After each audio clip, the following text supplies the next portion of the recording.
melihat, membaca, ataupun mendengar berita terkait kasus kekerasan seksual yang pernah terjadi di Indonesia. Apa reaksi kalian setelah mengetahui berita tersebut? Lalu, apakah kalian pernah berpikir mengapa kekerasan seksual itu bisa terjadi? Kemudian, apa dampak psikologis yang dialami oleh korban? Maka dari itu, izinkan saya, Rafizul Anas, untuk membahas sedikit mengenai apakah kita aman realita kekerasan seksual di ruang publik dan pendidikan. Kita awali dari apa sih kekerasan seksual itu? Kekerasan seksual dapat didefinisikan sebagai setiap tindakan seksual yang dilakukan tanpa adanya persetujuan dari orang yang menjadi korban. Kemudian, apa saja bentuk dari kekerasan seksual? Bentuk kekerasan seksual secara hukum dapat mengacu pada pasal 4 Undang-Undang TPKS atau tindak pidana kekerasan seksual, di mana pada pasal 4 ayat 1 Undang-Undang TPKS atau tindak pidana kekerasan seksual, di dalamnya disebutkan bahwasannya bentuk dari kekerasan seksual itu meliputi pelecehan seksual secara non fisik, pelecehan seksual secara fisik, hingga pada kekerasan seksual yang berbasis elektronik. Kemudian dibahas lebih lanjut lagi pada pasal 4 ayat 2 Undang-Undang TPKS, di mana bentuk dari kekerasan seksual juga meliputi dari pemerkosaan, perbuatan cabul, hingga pada tindakan kekerasan seksual yang ditegaskan bahwasannya tindakan tersebut termasuk pada bentuk dari kekerasan seksual. Tapi tahukah Anda, berdasarkan data Komnas Perempuan pada catatan tahunan kekerasan terhadap perempuan pada tahun 2024 sebesar 445.502 kasus pada tahun 2024 tindak kekerasan pada perempuan, di mana jumlah ini mengalami peningkatan sebesar 9,77% dibandingkan tahun 2023. Kemudian, apakah kalian berpikir di mana sih bentuk kekerasan seksual itu bisa terjadi? Mari simak video berikut.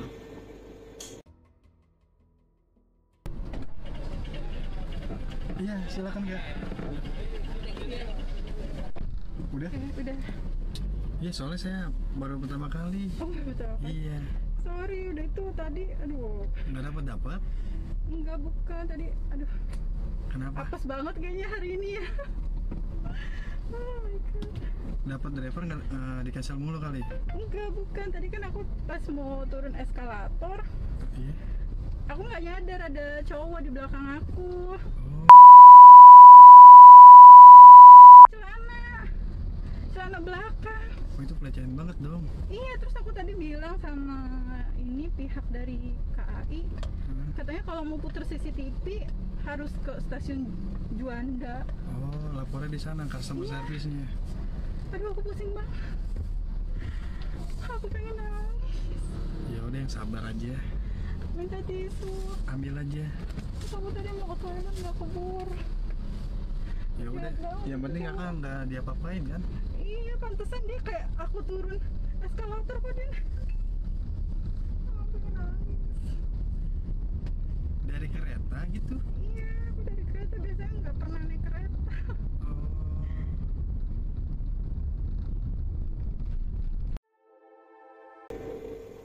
Dari video tadi, bahwasannya memberikan pelajaran bagi kita semua, kekerasan seksual dapat terjadi di mana saja, bahkan di ruang publik pun kerap kali bisa terjadi kekerasan seksual yang pada umumnya bentuk kekerasan seksual berupa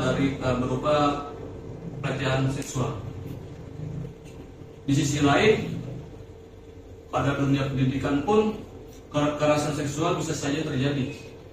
Misalnya di salah satu universitas di Indonesia, seorang guru besar melakukan tindakan kekerasan seksual. Hal ini sangat miris, bukan teman-teman? Lantas, adakah hukum yang mengatur mengenai kekerasan seksual di Indonesia? Jawabannya ada, teman-teman. Di Indonesia sendiri, kekerasan seksual diatur pada Undang-Undang Nomor 12 Tahun 2022 mengenai tindak pidana kekerasan seksual. Dalam ranah pendidikan pun kekerasan seksual diatur dalam Permendikbudristek nomor 30 tahun 2021 mengenai pencegahan dan penanganan kekerasan seksual di lingkungan perguruan tinggi. Adapun konsekuensi hukum bagi pelaku kekerasan seksual. Berdasarkan artikel yang saya baca mengenai perlindungan hukum terhadap korban kekerasan seksual, pelaku dapat menerima berupa pidana penjara, di mana berdasarkan Undang-Undang Nomor 12 Tahun 2022, pelaku dapat diberikan pidana penjara selama seumur hidup. Yang kedua, berdasarkan artikel yang saya baca, pelaku dari kekerasan seksual dapat dikenakan denda berupa denda finansial. Dan yang terakhir ada pencatatan rekam jejak atas perbuatan kekerasan seksual yang pernah diiyakan. Kemudian, mengapa kekerasan seksual bisa terjadi? Mungkin saat ini kekerasan seksual bukan hanya berbicara tentang apa pakaian yang ia pakai, namun karena pelaku merasa aman dan karena pelaku merasa tidak adanya hukum yang dapat memberikan konsekuensi kepada seorang pelaku. Pada umumnya, kekerasan seksual terjadi karena adanya ketimpangan kuasa. Pelaku merasa punya kuasa atas jabatan, pelaku merasa punya kuasa atas usia dan status sosial dari korban. Yang terakhir, biasanya mengapa kekerasan seksual ini bisa terjadi? Karena korban hanya berdiam saja, teman-teman. Karena korban merasa seringkali ia dibungkam atau bahkan dicemooh oleh orang-orang di sekitar. Kemudian, adakah dampak psikologis bagi korban dari kekerasan seksual? Studi mengatakan dalam dampak psikologis dan sosial pada korban kekerasan seksual, biasanya korban akan mengalami yang namanya trauma secara psikologis yang mendalam,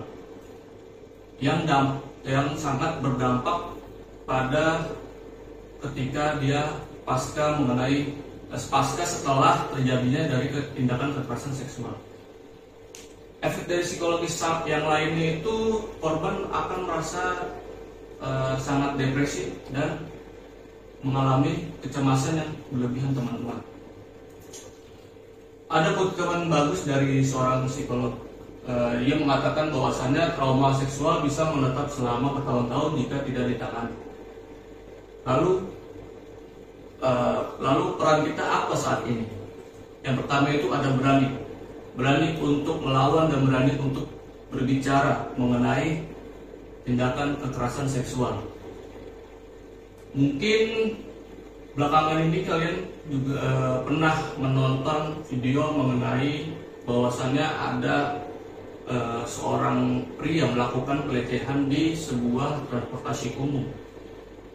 Dari video tersebut hanya ada satu orang yang berani untuk berbicara mengenai bahwasannya pelaku merupakan pelaku salah melakukan hal tersebut. Yang kedua, upaya kita yaitu untuk lapor, di mana kalian ketika melihat ataupun kalian yang menjadi korban diusahakan untuk melapor kepada teman-teman orang yang kalian percaya ataupun orang yang kalian percayai seperti keluarga ataupun teman kalian yang bisa untuk mengatasi atas kekerasan seksual yang pernah terjadi yang kalian alami. Misalnya kalau di dunia perguruan tinggi kalian bisa melapor kepada Satuan Tugas Penanganan dan Pencegahan Kekerasan Seksual yang ada di universitas kalian. Terakhir, perlu diingat, kekerasan seksual bukanlah soal kriminalitas, tapi soal kemanusiaan. Dia bukanlah menjadi sebuah pilihan. Kita tidak perlu suara yang nyaring, kita hanya cukup untuk berani mengucapkan bahwasannya aku bersamamu, aku berdiri bersamamu. Sekian, terima kasih.